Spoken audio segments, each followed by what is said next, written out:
Before the accident, Tabitha had graduated high school. She was going to college to be a veterinarian. She was the top female junior bowler in the area, with her high game being a 300. She liked to fish, she liked to hunt. She was an outdoorsy person, but she could still be girly with the rest of them.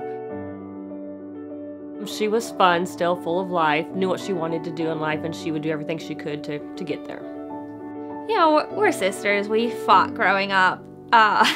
Who doesn't fight with their siblings? But then when I moved out, we grew closer and we would hang out. We'd go bowling, we'd go see a movie. I get a call at about 1:45, December 5th in the morning, that Tabitha was in an accident and I need to get to the hospital.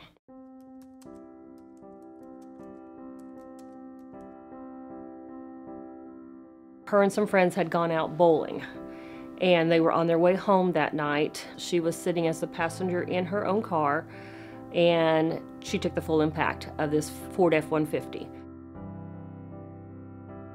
He ran a flashing red light. The impact threw her car down into the ravine and landed on the driver's side of the car.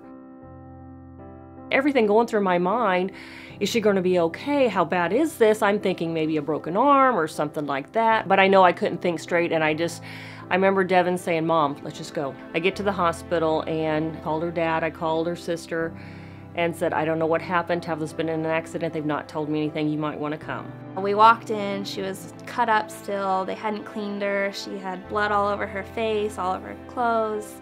She had a lot of internal injuries that she needed to go into immediate surgery. She ruptured her spleen, she ruptured her bladder, multiple fractures, and he said, but that's not the worst of it. She has a traumatic brain injury, and there's evidence she may never wake up.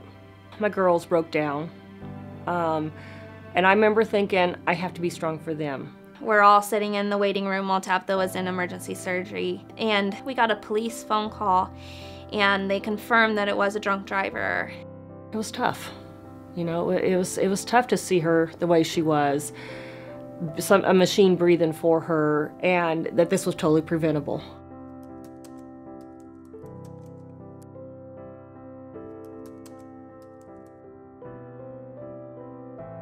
He got a DWI. He went to jail immediately. He got arrested on the scene. He bonded out that night. So that night, while Tabitha's fighting for her life, he was out, I'm assuming, enjoying life. I was angry at him, but I was more worried for my sister, not knowing if she was going to wake up. She started coming to and waking up while she was in ICU, but it was always lights on, nobody home, kind of. She was just staring. As far as her actually waking up, and I knew she was there, when the girls were little, we always gave the I love you sign, and then they would give it back to me. And I said, I love you.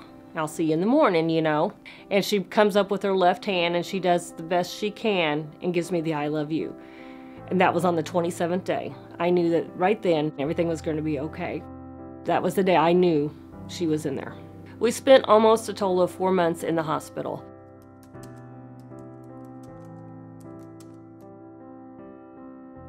He is currently in jail. There was 3 people total in Tabitha's car. He had a passenger in his vehicle, so there was 4 people injured in this accident. So he had 4 counts of assault. He got sentenced to 5 years. You know, this guy took my daughter's life. The Tabitha that we knew that day is gone.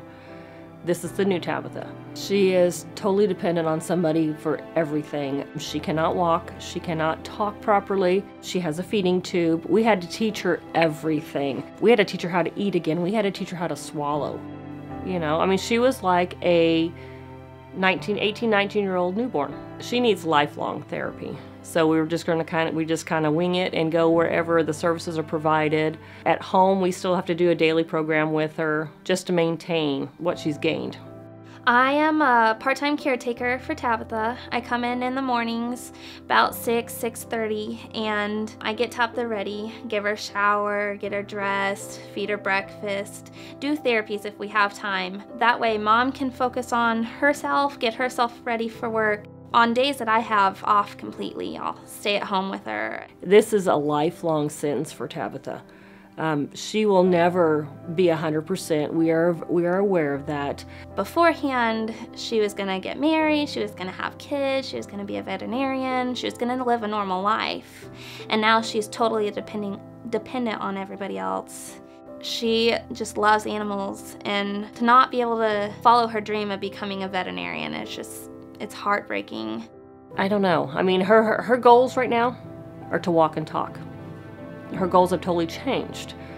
So with life, we changed.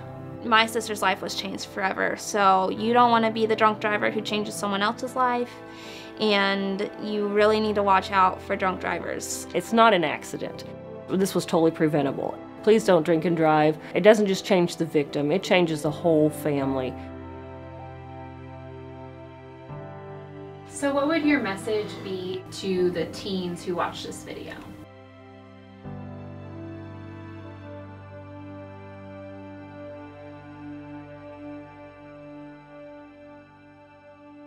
Please don't drink and drive.